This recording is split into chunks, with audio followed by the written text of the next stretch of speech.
Shabbat Shalom and happy holidays. This week we read Parashat Miketz, and we are also celebrating Hanukkah.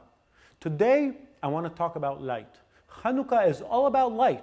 It's a holiday of light triumphing over darkness.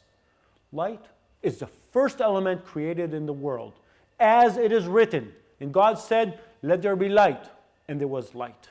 God saw that the light was good. Light is a symbol of something good, pleasant, and enjoyable. It represents wisdom and enlightenment, beauty and love, happiness, joy, and holiness. Light is also a means of expression to mark the positive and good aspect of life. And it points to an essence that has quality. For example, Shabbat candles symbolize family, peace, and unity. In the Bible, light is a symbol of grace, goodwill, and welcoming. The Lord make His face shine on you. Light appears as its image of salvation, prosperity, life, and peace. The Torah is also likened to light, for the command is a lamp. This teaching is a light. The light in the Torah lies in its moral and social values. The Hanukkah candles that we light on the windowsill remind us of the miracles of God, that thanks to them and by their merit alone, we stand here as the people of Israel in the promised land. Jesus commanded us to produce light, that our lives, our actions will illuminate our surroundings. And today, I want to learn from Joseph in Egypt, who illuminates his environment with the help of his faith. It is very noticeable that Joseph repeatedly mentions God, who is always standing beside him, directing his way in his morality. We already see this at the end of last week's Torah portion. Potiphar's wife tries to seduce him, and he refuses. He can control himself because he is afraid to sin before God. How then could I do such a wicked thing and sin against God?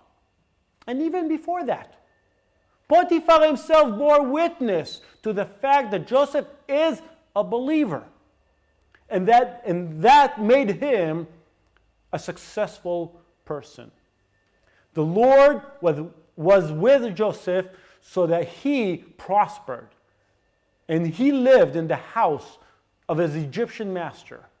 When his master saw that the Lord was with him and that the Lord gave him success in everything he did.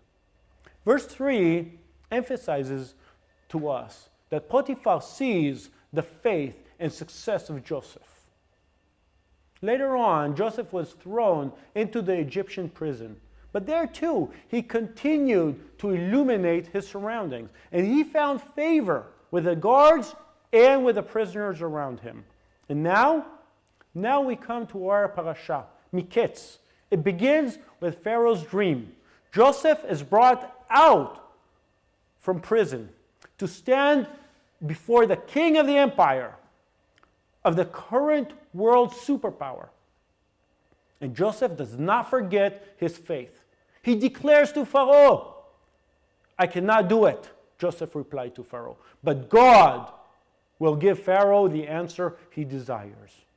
And during the interpretation of the dream, Joseph repeatedly says, God has revealed to Pharaoh what he is about to do.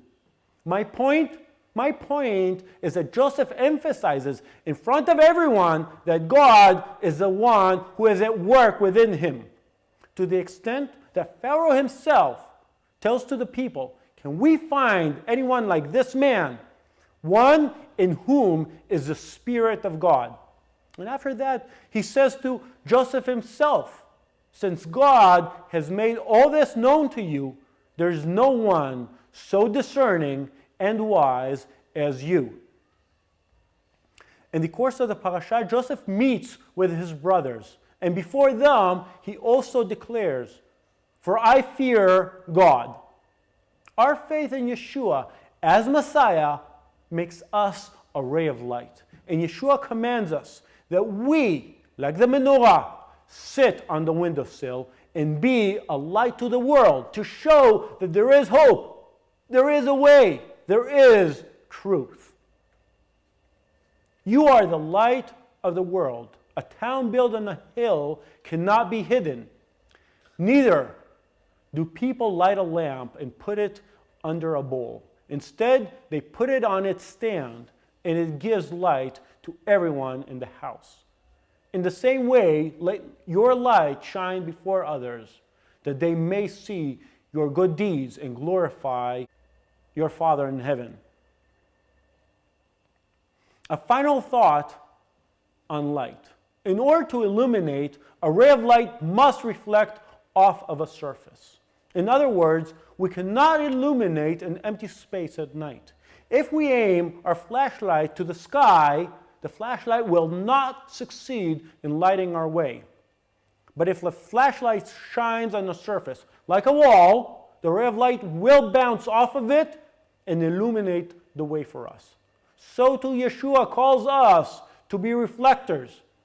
That the light of the Torah, of the gospel, will reflect off of us.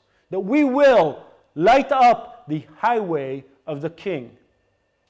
With this thought, I want to invite you to light the Hanukkah candles. Today is Thursday. We are on the third candle.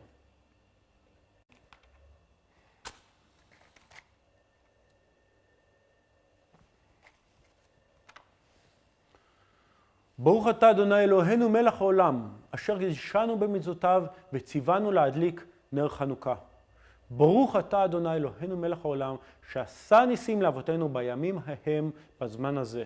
הנרות הללו אנו מדליקים על הניסים ועל הנפלאות, ועל התשועות ועל המלחמות, שעשית לאבותינו בימים ההם בזמן הזה, על ידי כהניך הקדושים וכל מצוות 8 ימי חנוכה. הנרות הללו קודש הם, ואין לנו רשות להשתמש בהם, אלא לראותם בלבד, כדי להודות ולהלל לשמך הגדול על ניסיך ועל נפלאותיך ועל ישועתך.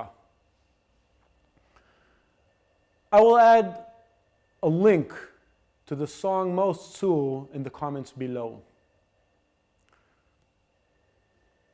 Shabbat Shalom and happy holiday.